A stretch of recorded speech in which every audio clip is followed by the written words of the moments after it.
নমস্কার, আমি মৌসুমী। আপনারা দেখছেন নিউজ হাব ডেলি। এই মুহূর্তে আমরা রয়েছি সেন্ট্রাল কলোনি পুজোতে। বিগ বাজেটের পুজোর মধ্যে এটি একটি অন্যতম পুজো। আসুন তবে শুনে নেওয়া যাক কী প্রস্তুতি রয়েছে এখানকার। এদেশ থেকে কম খরচে ঘোরার জন্য অন্যতম পছন্দসই দেশ হলো থাইল্যান্ড।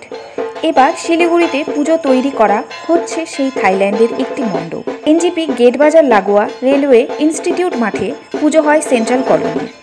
তাদের বিশাল মণ্ডপের এবার থিম যক্ষপুরী। শিলিগুড়ি বিগ বাজেটের পুজোগুলির মধ্যে অন্যতম এনজিপি সেন্ট্রাল কলোনির পুজো। থাইল্যান্ডের একটি মন্দির অনুকরণে এই মণ্ডপ এবার তৈরি করেছেন রাষ্ট্রপতি পুরস্কারপ্রাপ্ত শিল্পী মেদিনীপুরের গৌরাঙ্গ কুইল্লা। এক মাসের বেশি সময় ধরে প্রায় দিনরাত কাজ করে চলেছেন তিনি এবং তার সহযোগীরা। মণ্ডপ তৈরির জন্য নিয়ে আসা হয়েছে ফাইবার, ফিতে, সুতো ও ফোম সহ নানা উপকরণ। প্রচুর কাগজের কাজ রয়েছে। সেন্ট্রাল কলোনির এবার ৬২তম বছরের পুজো।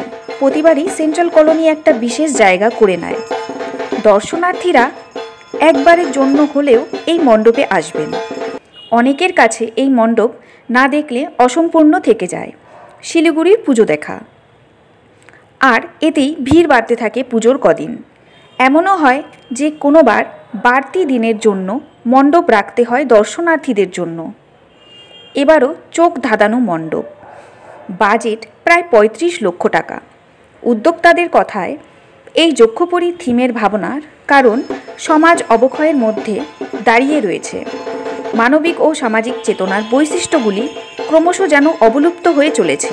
যক্ষ যেমন তার ধন আগলে রাখেন, এখানে সেরকম যক্ষপুরীর মধ্য দিয়ে অবক্ষয় থেকে মানবিক ও সামাজিক চেতনার বৈশিষ্ট্যকে আঁকড়ে ধরে রাখার আবেদন জানানো হচ্ছে।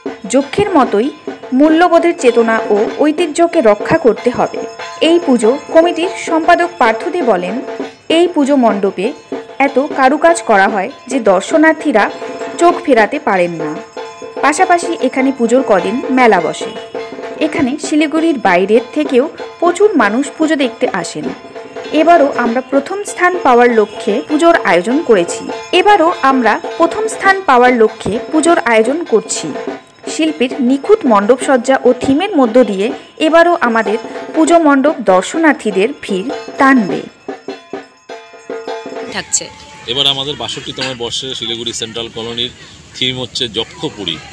যক্ষ যেমন ধন সম্পদ সব আগলে রাখে, যায় বলে যে কথায় বলে যে যখের ধন, আমাদের ধন সম্পদ সব। এই জন্য এবার আমাদের এই থিমটা করার উদ্দেশ্য যে মানে আরও যে নানা রকম সামাজিক ব্যাধি বা সামাজিক অন্যায় অবিচার থেকে মানুষকে রক্ষা করার জন্যে এবার আমাদের থিমটা করা হয়েছে যক্ষপুরী, নাম দেওয়া হয়েছে যক্ষ মানুষকে রক্ষা করবে। তো এবারে আপনাদের কোনো বিশেষ কর্মসূচি এই পুজোকে বিশেষ ঘিরে? কর্মসূচি বলতে আমাদের পুজো ঘিরে তো আমাদের সারা বছর কর্মসূচি থাকেও, তবু আমরা মহালয়ার দিন আমরা একটা mega health check up camp করলাম এবং তার সাথে রক্তদান শিবিরও করলাম। এবং পুজো উপলক্ষে আমাদের চতুর্থ দিন ওপেনিং আছে। ওপেনিংয়ে আমাদের বিভিন্ন প্রোগ্রাম আছে। ষষ্ঠীর দিনে আমাদের দুস্থ মানুষদের বস্ত্র বিতরণ আছে এবং দরিদ্র নারায়ণ সেবা আছে, তৎসব বিভিন্ন কালচারাল প্রোগ্রাম আছে। কি মনে হচ্ছে এবারে কতটা সাড়া ফেলবে সেন্ট্রাল কলোনি? আশা করছি তো আমরা তো কোনোবারই মানে দ্বিতীয় হওয়ার লক্ষ্যে আমরা লড়াই করিনি, আমরা প্রথম হওয়ার লক্ষ্যে লড়াই করি। প্লাস আমাদের যে পুজো আমরা মানুষকে উপহার দিই, সেই পুজো উপলক্ষে মানে মানুষ খুবই খুশি হয়। তো মানুষ আশা করছি এবারও আমরা সেই ইয়েটা ধরে রাখতে পারবো, মানুষের আশাটা ধরে রাখতে পারবো যে গত বছরের মতনও আবার ভালো করতে পারবো। আপনার নাম, পরিচয়? আমার নাম পার্থ দে, সম্পাদক পূজা কমিটি।